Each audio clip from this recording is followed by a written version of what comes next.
TJ, why aren't you #1 legend right now? You're such a control warrior buff, right? That's a good point. That's a kind of a loaded question. Because whenever I play the ladder, my opponent top decks me every single game. Obviously. That's Obviously. what happens. Yeah. That's what happens to everybody. We were talking a lot about the unstable goals. We forgot to even mention this anti-kill bot. Yeah. The anti-kill bot is just sort of the nail in the coffin for the face hunter. You get through those unstable ghouls, you 2-for-1 trade all day for the warrior's creatures to get through those taunts and the armor smiths, and then all of a sudden anti-kill bot comes out and just completely ruins your day. Now this start for Tarei is actually not that good. He doesn't really have many plays until turn 5. He's going to have to take a lot of face damage by clearing with his weapons early on. Oh, well, never mind. Acolyte of Pain will be pretty good. Unfortunately, Firebat will get at least 6 damage with this Wolf Fighter that will almost certainly be coming down. Yeah, at least 6 damage. And in between, he's going to be able to, next turn, like weave in the Hero Power and probably throw down the Knife Juggler as well. Okay, this is fair. Just getting that Wolf Fighter out of the way. Yeah. Using the Shield Slam as a drain life. Very true. Good point. Didn't even think of it like that. You know, there's some people that don't even know what drain life is. Yeah, especially players who are just getting into the game and they just kind of watch some competitive Hearthstone. Or players that don't play Arena very often. Well, this is awkward. Yeah. I guess you do trade first, I guess. Ooh, yeah. I think you definitely trade first because it would deny a card draw potentially. And, I mean, unless he's planning just to go face with it and ignore it anyway. Okay. That's interesting. Well, he gets, I guess, he got lucky in that situation. Okay, so I guess he plays this card, so he has to take some risks. I mean, we're trying to use like intricate strategies to try and guess which plays this face hunter is going to go for, but denying the draw, I guess he really just doesn't care. He just wants to go face. Why throw that 3 damage into the Acolyte of Pain when I could just put that 3 damage into face? Yeah.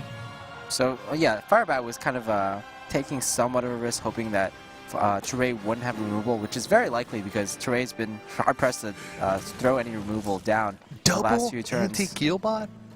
This is actually going to be kind of sad because it's very likely at this point, because Tarei can't clear the board, that Firebat will just win, even though Tarei teched in 2 anti-kill bots and 2 unstable ghouls in his deck. Wow. I mean, he's still got a lot of health to get through because he's got to get through the 8 health that this anti-kill bot healed, 8 more health from the second anti-kill bot, 5 more health from the Shield Maiden. And just from his hand alone, that's 21 effective health.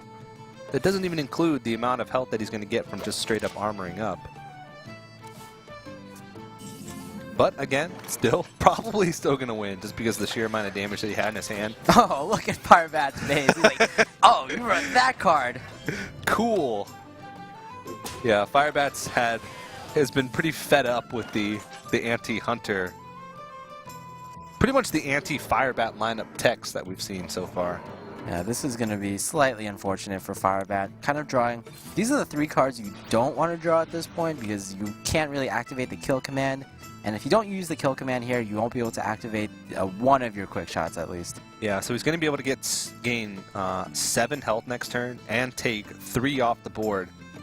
So Firebat is going to have, what, 5 damage, 8 damage total next turn? So he's actually going to be 1 off. Being able to kill him, unless he draws into a couple points of direct damage, which is entirely possible. Let's see the Shield Maiden. I can take the hit.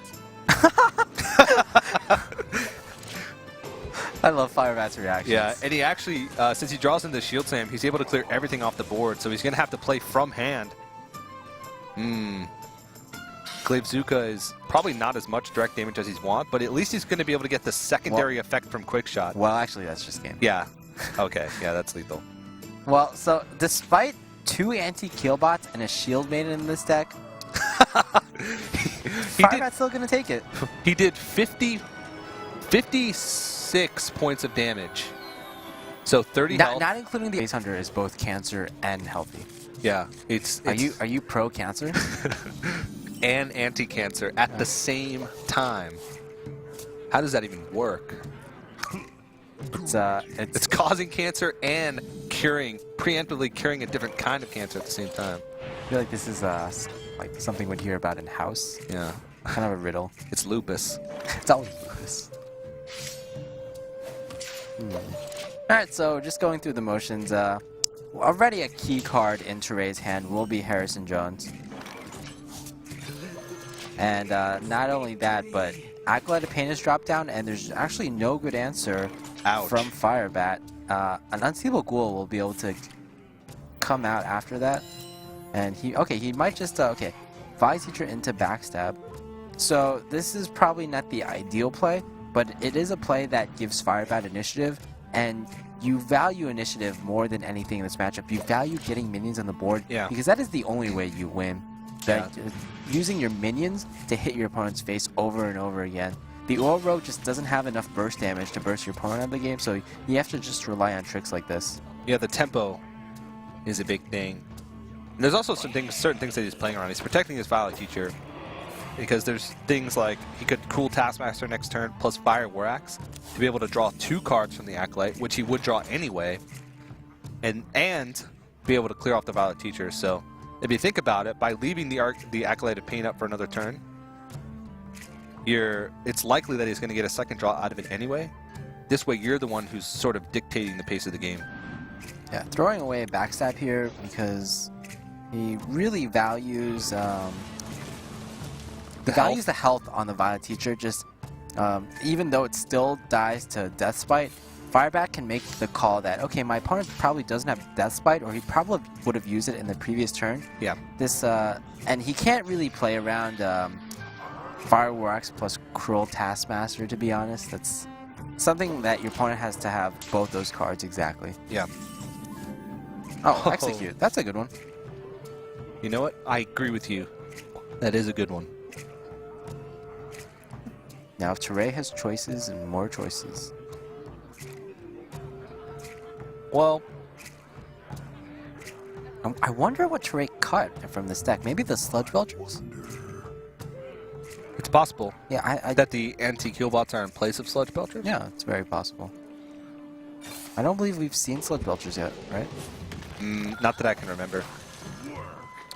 I mean, he also could cut some of the later game legendaries, like of course like Baron Geddon. Yeah, Rag. Baron Geddon's actually not seen much lately. It's pretty much only good against Zoo in the current meta. And sometimes it isn't even that good against Zoo. Yeah, because all the Zoo minions are so resilient to AoE anyway.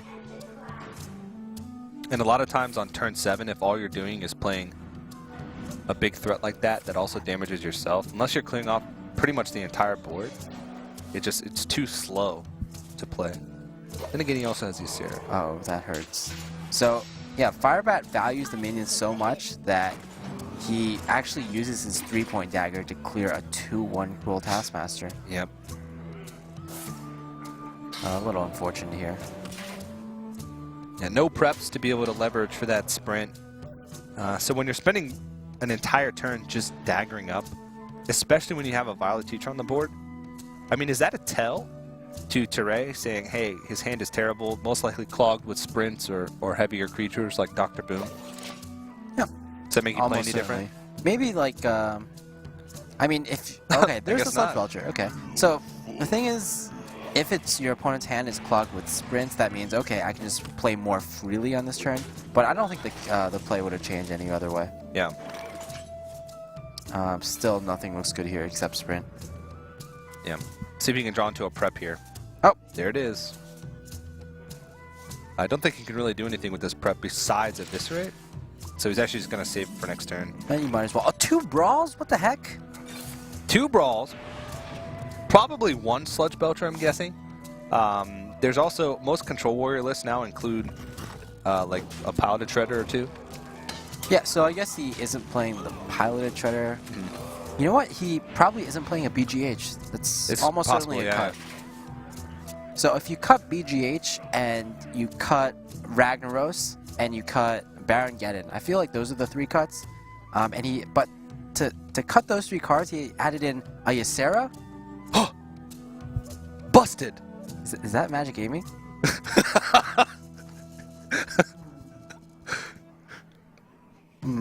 I'll just leave that one hanging for a second. But yeah, I was saying, like, you have to cut Ysera. You have to cut, what was I saying? That you just made me lose my train of thought there. Tarei looks like, really sad oh right no, now. I've been busted. Magic Amy was helping me the entire time. Oh, man. I don't even know where we're at in this game anymore. Anti-kill bot. Healing back up. Well, what we were talking about was what he was possibly cutting from this warrior deck to fit in double brawl, double unstable ghoul, double anti-kill anti-kill bot, plus sludge belcher. Yeah, I actually really want to see that list, and unfortunately for this anti-kill bot, it's going to get completely negated. Yeah. And I mean, he's going to put him at 7 health here with Despite in his hand and an Alexstrasza on board. There's a full hand here for Firebat, and he just doesn't really have a way to deal with all this. Firebat looks really frustrated, but yeah. to be honest, if I were him, I'd be like, I would just take this loss and be like, okay, Warrior was going to kill one of these decks anyway. I don't really mind. It's still going to be 2-2 after this, and Firebat's lineup is very conducive to getting random wins with Face Hunter, Freeze Mage, and Old Rogue. Yeah. He has to use a Tinker's Oil here, plus the Blood Mage Thalnos. Ooh. And that's not even going to clear it all off. He can do this and still be able to clear off the Alexstrasza with the Eviscerate. Yep, there we go. And even healing up some more health. So almost certainly we're going to be seeing the Death Spite here. Still hasn't found enough damage to finish out the game, though. But, I mean... But yeah, just playing it slow and steady, I think that'd still be fine.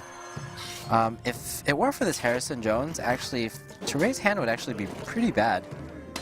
I mean, double brawl, probably not what you're going to use against Rogue, especially after 2 Violet Teachers have been played.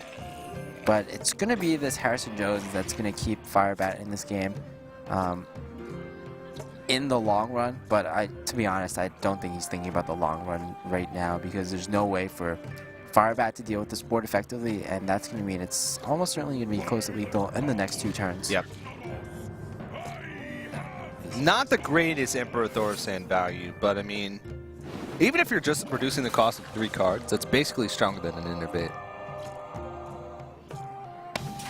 Because you're gaining a total of 3 mana, or potential for 3 mana. Well, there's going to be at least 2 cards strong here. Oh, yeah. This is nice and clean. Sylvanas. Okay, so Sylvanas was one of the cuts. We saw Sylvanas earlier, actually. Okay. In the last match, actually. It was in his opening hand against the Face Hunter. So. It's just really tough. I know I'm forgetting something that's in this deck. I really want to see this deck list. I want to ask for it afterwards. Yeah. Always when you see new cards in a deck list, you're always like, how does he fit all these cards in there? It's like, it feels like the deck legitimately has 35 cards. But there's always a couple cards that you really don't think about when you're looking at new deck lists that are usually included.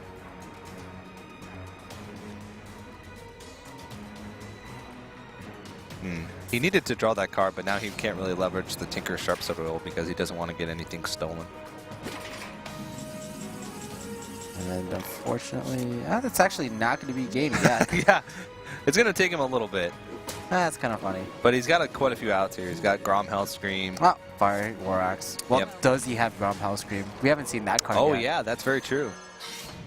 I don't think that's a card you cut, though. Who it's knows? possible. Who knows? I actually talked to a couple players about the possibility of cutting those burst combinations out of Control Warrior and making the Control Warrior play a lot more like Priest.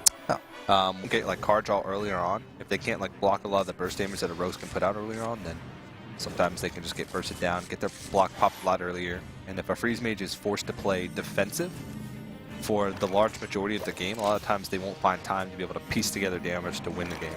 Yeah, I'm always really interested at Firebat's mulligan decisions.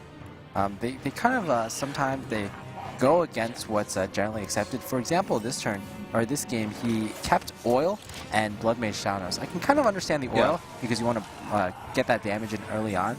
But Blood Mage Thanos is actually just played on as a 2-drop, and I'm thinking maybe Firebat just wants to cycle his deck, and he kind of thinks that, okay, Blood Mage Thanos, it's probably not going to deal that much work early on in the game, or later in the game.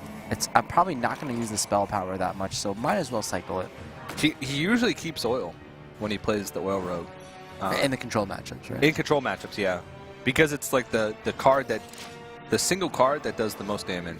It's kind of counterintuitive, right? Because oil is kind of like, it costs so much and it's so hard to combo. Yeah. But that's one of the keys to winning, is to make early on in the game, maybe not early on, but in the mid game, to make big oil plays if you're the rogue. I think a lot of these mulligan decisions could be influenced by Firebat's teammate Purple Drank. I've heard Zele and Firebat talking about Purple Dragon, why he's such a good coach for the team. It's one of the reasons is it helps him build decks, but also he really makes strange mulligan decisions, and he helps players reconsider their just initial impressions of what to mulligan and what not to mulligan. He has a very interesting way of thinking, and we'll certainly see more of his play as he will be in Group D later today, or later this week. Yeah, the concept of a coach is an interesting thing in Hearthstone, which we talked about a little bit earlier today before the broadcast, and it's really interesting. If you look at coaches in like traditional sports or even other esports, the coach is there to serve a role to make sure that the players only have to focus on playing and not about the more macro things like what choices to put in your deck, or like what mulligan choices to make. You just have to focus on the actual gameplay. Yeah. And always having that second opinion.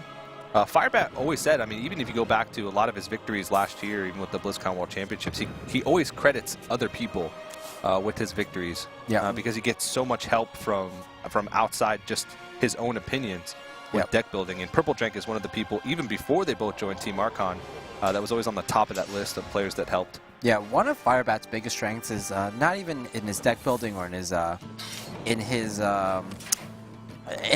play, in his technical play, but rather like he's very humble in the sense that he will accept help from anyone if he thinks like they have stuff to offer. And like back in the day, even he hosted tournaments very often just to see like test lineups, and just constant practice is what makes him the world champion. And because of that, people are very willing to help him. Yep. Especially willing to help the world champion, right? Exactly. Who can say, hey, get a piece of that pie? Yeah, I helped the world champion. Yeah, they're hoping, hey, maybe he'll give me some money because of that. Maybe he'll give me a piece of that money that he won from the World Championship. But taking stock of this game, Emperor Thorsan came down, and lots of value going on in the hand of Tarei. Not only did he reduce the cost of Archmage Antonidas, but he also made his Frostbolt and his Ice Lance cost less, so he's going to be able to make some big turns later. It's possible that he could get 4 spells out in a single turn with Archmage Antonidas. Oh, wow. This was interesting. So, the very obvious play here was just to eviscerate the Emperor Thorsan. But with this line of play, what it basically says is it uses the backstab instead of the eviscerate, because the eviscerate can do more damage to face at this point. Yeah. And he wants to get his opponent all the way down to 1. Yeah, and this is what I was talking about earlier. The sooner you can force the mage into a defensive position as the rogue, the better off of a position you'll be in. Because now, every single turn, Tarei has to be worrying about dying or getting his block popped. So not only does he have to make a defensive play every single turn, he also has to find a way to make an offensive play to try and piece together a victory, because he's on a clock now. Yeah, Tarei has he has a really good turn though here, even though he's at 1 HP. By freezing the board, freezing the face, putting up an ice block, and throwing down the Doomsayer, that's pretty much the best way to lock out your opponent from pretty much every single play possible. Emperor Thorsan, and whoa! Sprint right off the top, and that's going to give Firebat It's going to give Firebat a lot of tools. Loatheb especially. Yeah, Loatheb, really big deal. And he's going to be able to protect his board by sapping out this Doomsayer. This is a really great spot for Firebat. I don't see many ways out of this for Tarei. He's going to have to go up against a Loatheb plus an anti-Killbot, so any pieces of damage he's going to be able to piece together here, in combination with having to play defensively every turn, super rough. Yeah. What Last turn, pretty much, Tarei used all his resources, all his low-costed spells with that he got from Emperor Thorazane in order to stall out the game. And right now, he doesn't have as many good options. You do have a 5-mana Blizzard, so pretty much Blizzard from 2013. But Throwback. to combine that with Doomsayer, it's still 7 mana, and then you would have to freeze your opponent's face again in order to somewhat guarantee that your opponent can't pop the block. But at this point, you might as well suspect that your opponent not only has, he probably has some damage from hand as well, an Eviscerate, or perhaps a Blade Flurry. Yeah. So he goes out with the stalling play. Yeah. This is his best chance of survival, preserving his block for as long as he can. We know that the block is going to be popped anyway because he does have SI Agent, which is direct damage, which he can use. And Loatheb plus SI Agent and then a Sap on the Doomsayer pretty much is going to secure the game here for Firebat. I just don't see a way that Tarei is going to be able to stall for much longer unless he draws exactly Ice Block next turn. But even then, it's just going to buy him a single turn. He won't be able to deal with the board. His block is going to be popped the following turn regardless. Fireball's not enough. If he actually top deck Frostbolt, it would have been enough to possibly get him Ice Block from Mad Scientist. He's just gonna draw now, see what he could have drawn into the following turns, and fortunately was not enough. Firebat goes up 2-1 with, I believe, just his Freeze Mage remaining. Just the Freeze Mage, really strong against classes that burst. Oh, a lot of times you'll see the first player to go offensive can sometimes be caught in a position where they pop the block too early at too high a health, and then they're never able to get their opponent low enough. Yep. Both these players have absolutely amazing hands to start off with, but I kind of like Firebat's slightly better simply because he has the Emperor in his opening hand. Yeah, and a lot of times the first player to play Emperor, the player to get the most value out of Emperor, has a really big advantage. Yeah. Also, the first player to draw Alexstrasza also has a pretty huge advantage. Now you would think in the previous turn, Firebat might have wanted to coin out the Acolyte of Pain in order to contest the Loot Hoarder, but he's definitely saving that coin for turn 5 Emperor. The sooner you can get it out, the more amazing it'll be. Also, if you do a turn 5 Emperor, it's very likely that your opponent might not have anything to deal with the Emperor unless he has a Fireball. Yeah, and unless you can get... And if you get 2 turns of Emperor Thorsan value on the board, and that's just so strong, especially since he's going to be drawing so many cards from this Acolyte of Pain. It's kind of funny, again, Kona Cold being kind of dead in this matchup because you don't want to Kona Cold this Acolyte of Pain, do you? Yeah. I mean, there is a risk in this matchup of overdrawing.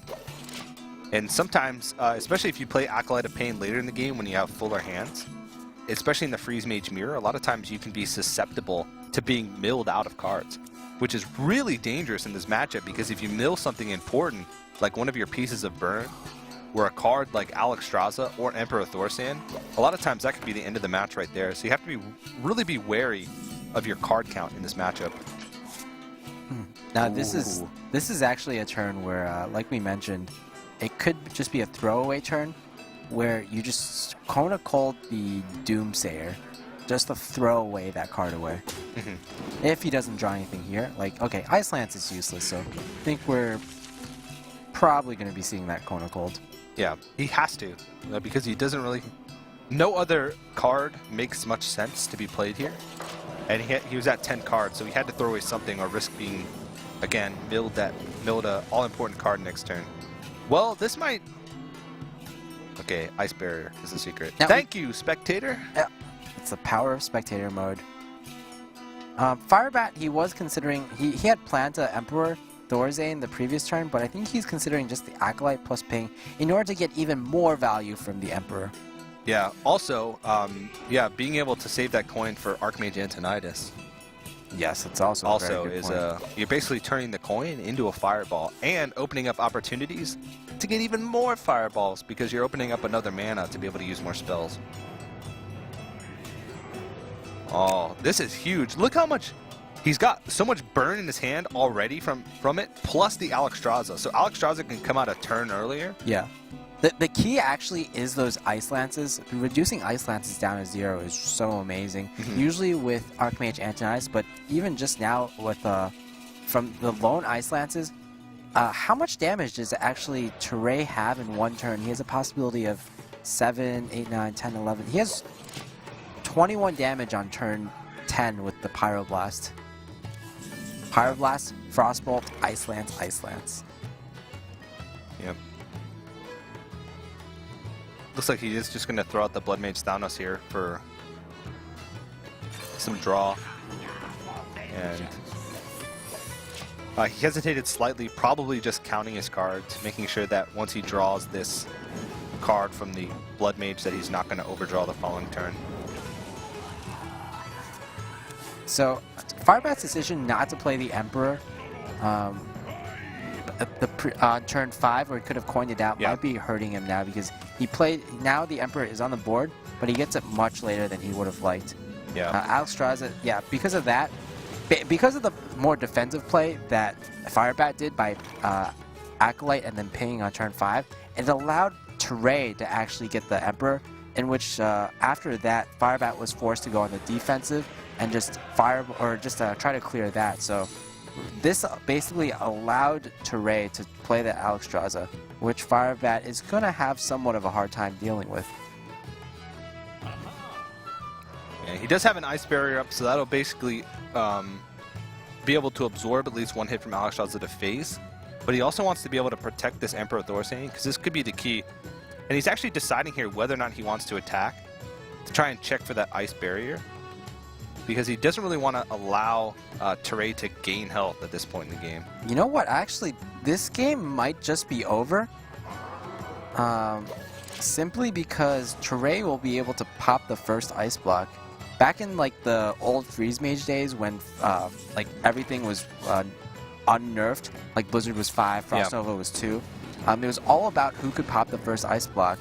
And even though Firebat has the combination of Archmage Antonius plus Emperor Thorazane on the board, it's just not going to be enough. Yeah, and the big thing here is that he's able to get him to 1, which I talked about this earlier. So a lot of times this can actually be really hard to be able to pop the block in the mirror matchup of Freeze Mage while getting your opponent to 1. So there's not many things that are going to be an out for Firebat here, because even Lotheb, you'd have to have the second block here, and you would have to have like Lotheb. Well, one mana Archmage Antonius would help here. Alexstrasza! Alexstrasza!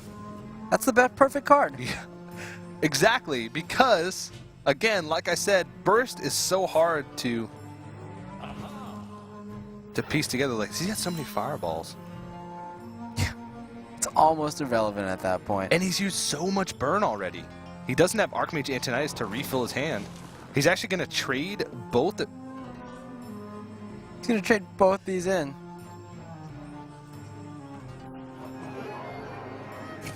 Actually, he realized that he missed 5 damage because Doomsayer's on the board anyway. Kind of, yeah, Firebat's kind of hitting himself, and that actually might make a huge difference. Yeah, oh, we actually see Malagos in Tarei's list here, and Pyroblast? That's amazing. Malagos is actually amazing in the mirror matchup because it can help burst your opponent down, but unfortunately, no spells that are able to be used here.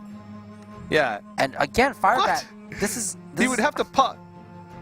Well, this is crazy. Yeah, this is like the same scenario all over again. Firebats just always have to play on the defensive.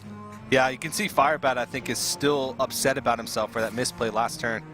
We'll see if that 5 damage is going to matter, because Doomsayer was on the board. Everything was going to die anyway. So trading in with the Emperor Thorazane there. It's kind of like that the jab misplay over the weekend, right? Yeah, where he just threw away the quick shot by accident. And that's, well, again, 5 damage. We'll see if 5 damage is going to be the difference here for Firebat.